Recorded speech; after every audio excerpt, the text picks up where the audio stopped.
What is good, guys? It's Rey-Jay back with another video, and in this one I want to break down what's going on with the overall market, which you should be watching for as time progresses. I'm also going to break down some very important levels on Tesla, SPY, Nvda, the QQQ, and a couple of other tickers, and break down some economic data for tomorrow, just very, very briefly. But before I break anything down, let me just mention a couple of things. Firstly, I am not a financial planner, so take nothing I say as financial advice. And also, if you guys can, please check out the Moomoo link, which is down below and in the description. If you sign up for Moomoo, the link down below, and deposit $100 into the account, you are guaranteed up to 5 free stocks. If you deposit $1,000, you're guaranteed up to 15 free stocks, and this offer ends very, very soon. Anyways, let's talk about the market. Just as a quick reminder, guys, for tomorrow we have the FOMC minutes. We also have the JOLTS job openings and job quits coming out for tomorrow. I'll break down more details about this, but I just want to give you guys a heads up about the minutes. This is going to be one of the most important pieces of data for tomorrow.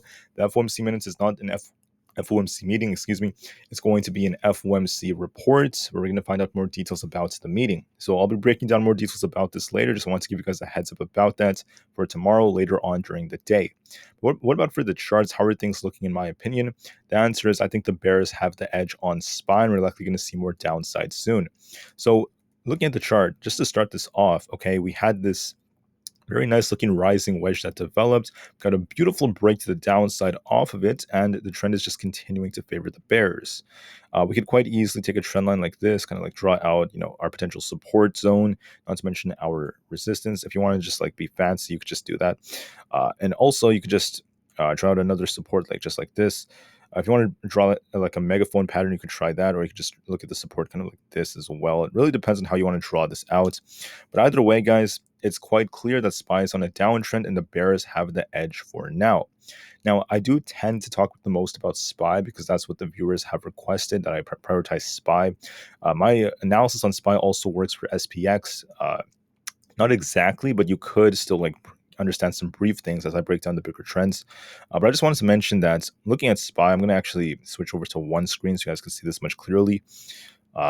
If I go to the 4-hour time frame, let me just double check this. We look bearish on the 4-hour, also on the 30 minutes time frame. But I think the most important time frame right now on SPY is going to be the daily, because the daily looks bearish, straight up just bearish if you just look at it. We have a bearish crossover on the PPO, a very bearish looking daily candlestick as we're approaching close. It's going to be testing this 20 EMA very soon.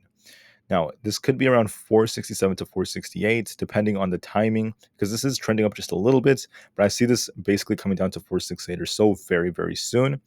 It could take, another day or so, a couple of days, but I see more downside. I favor the bears, if anything. The bears have the edge, and we're likely going to see even more downside on SPY. Now, this downwards pressure from the market is also affecting Tesla. Despite having, pretty good deliveries, in my opinion, Tesla is still looking a little bit weak right now. It's struggling to hold that 250 resistance, hold above that, and now it's trying to just test I think it actually just broke below the 20 EMA. And our next support that's critical is going to be the 50 on the daily. That's that 242 area. But for more details on Tesla now, you just want to be looking at the trend. By the way, for SPY, I think I forgot to mention the levels. Don't forget the low of the day is support at 471.3, and then below that we have 471 and 470. Don't forget those supports, guys. Anyways, going back to Tesla, I just wanted to mention that Tesla is looking a little bit weak right now. It was trying to break out of this wedge. It was making attempts to break out, and now it's just kind of shuffling between 247 and about 250 right now. It's still kind of stuck in the mid 240s, so it's not extremely weak, but it's looking like it kind of failed to get a massive breakout. We were hoping for a nice move, but unfortunately, despite the deliveries, Tesla met expectations in the Wall Street still has these even higher expectations that it should just be smashing all the expectations. So I know it sounds kind of complicated, but because Tesla's expected to just smash expectations, and this time around they just barely met expectations, it's not really breaking out that hard, and it's kind of stuck right now. So watch 247 as support. If we lose that, we have 244 next. You can see we did test those levels today. Below 244, I can see 242 followed by 240 for Tesla. It's looking kind of flat right now. We have 250 as resistance. It might just be stuck within the range for the rest of the day, but not really much going on.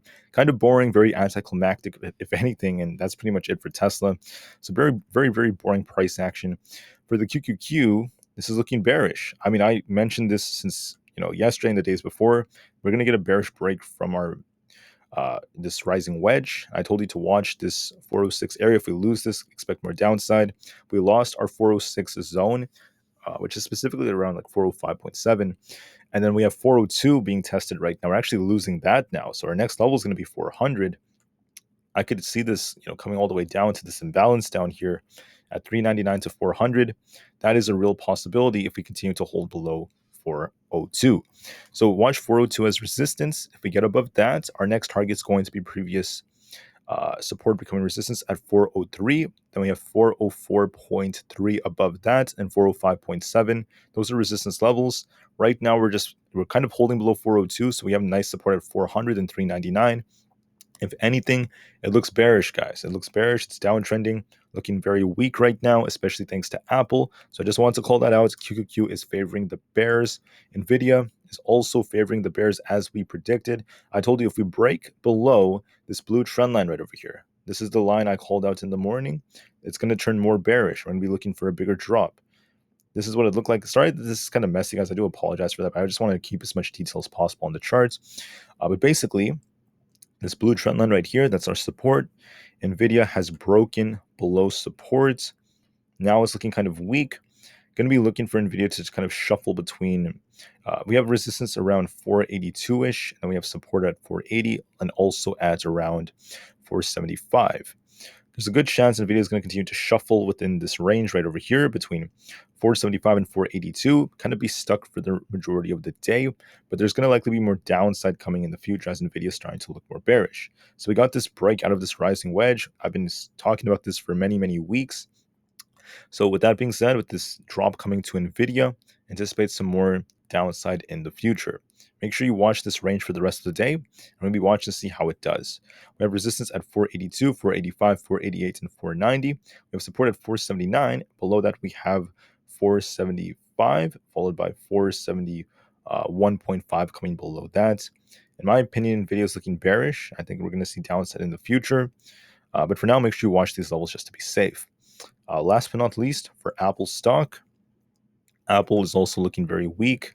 Got a big drop on Apple. So we had this wedge. We attempted to bounce and break out. We ended up failing. I warned you all that if we broke below 190, expect this thing to start sinking. And I told you to watch 188 as support. We're going to be watching to see if Apple could hold that. I told you if we lost this, expect it to come all the way down to at least 185 or below that. That is what ended up happening for Apple. So we got this drop on Apple. It was looking bearish. It was trying to hold 188 and it failed. Now it's continuing to look weak. So right now we have resistance at 185. We have support. Was trying to hold this up around 184.25 right now. Looking very, very weak right now. Apple likely has more downside coming. It might just be getting started. So watch it come down to these levels. 184 is a good target, and this is leading tech right back down. So this is what's causing the QQQ to sink. Nvidia is contributing to, but Apple's playing a big role. This is slowing the market down, so just be careful. And there's likely more downside coming after this head and shoulders ended up panning out. And it doesn't look like Apple's done yet. By the way, it could sink even lower. So watch these levels carefully. Apple's looking bearish. Do what you have to do, guys. And for the rest of the day, make sure you watch these supply and demand zones. All right. Hopefully this video was helpful. Have an absolutely spectacular rest of the day. And I'll see you guys very soon for the final video of the day coming out later on. Thank you and peace out.